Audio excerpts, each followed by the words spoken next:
bener ketenger, becik ketitik, ala ketara.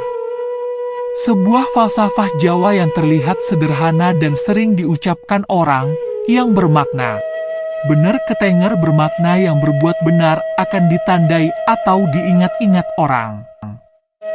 Becik ketitik ala ketara makna mendalam bahwa siapapun harus berhati-hati dalam berucap, bertindak atau berperilaku karena semua akan terlihat pada waktunya.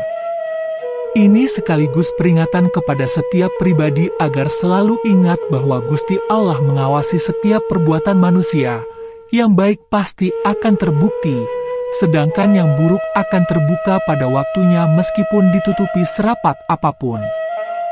Inti dari pesan ini adalah kepada siapa saja untuk selalu eling dan waspada dalam berlaku atau bertindak.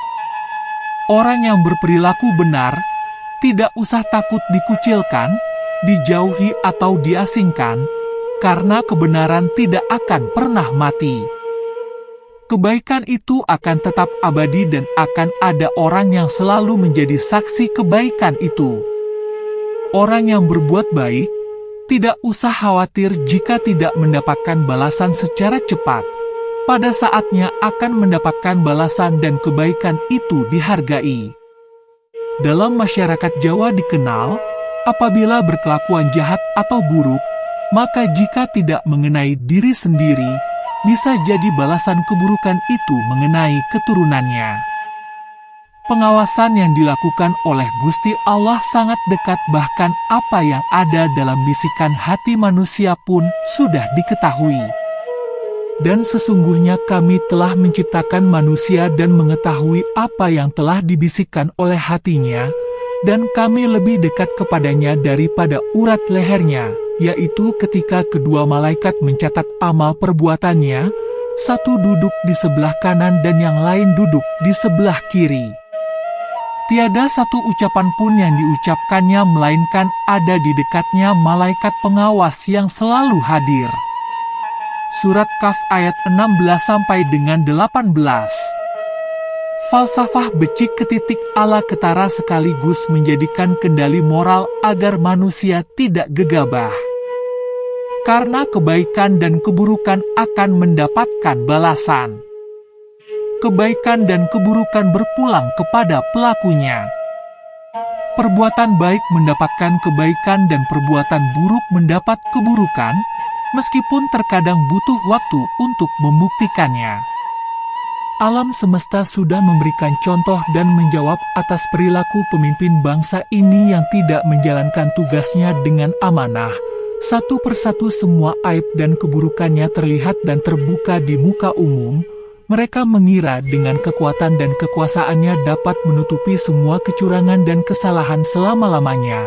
Kesadaran mereka rendah bahwa Gusti Allah dengan hukum alam semestanya tidak diam, tidak ada kekuatan seorang manusia pun yang dapat menghalangi.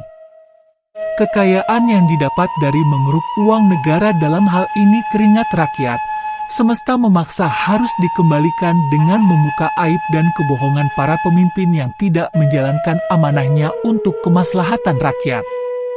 Gusti Allah memilih Presiden Joko Widodo yang dengan kesederhanaannya dan sifat merakyatnya, telah tegas dan berani menindak para koruptor yang pada zamannya telah merampok uang negara. Juga ingatkan kembali kepada jajaran aparat penegak hukum untuk menegakkan hukum yang seadil-adilnya tanpa pandang bulu dan tidak tebang pilih.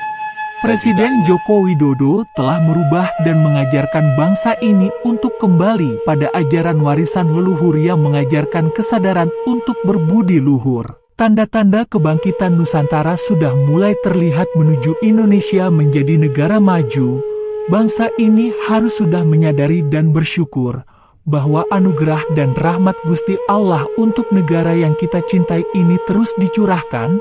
Kesadaran berbangsa dan bernegara yang beragam suku, etnis, adat budaya, agama dan ras harus menjadi kebanggaan kita semua dan terjaga dari musuh-musuh yang akan menjajah baik secara terlihat maupun tidak terlihat melalui adu domba dan pengaruh paham-paham radikalisme.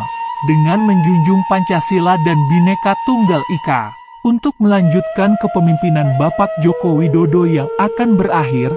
Bahkan alam semesta telah memberi isyarat dan tanda-tanda presiden ke depan yang mampu melanjutkan kepemimpinan Bapak Joko Widodo. Tentunya yang mempunyai sifat amanah dan mau dekat rakyat, serta keberpihakannya dengan kepentingan dan keinginan rakyat. Semoga bangsa ini semakin dewasa dalam berdemokrasi dan tidak mudah dipecah belah oleh kepentingan kelompok atau negara yang tidak menginginkan negara Indonesia ini utuh dan maju. Salam Nusantara.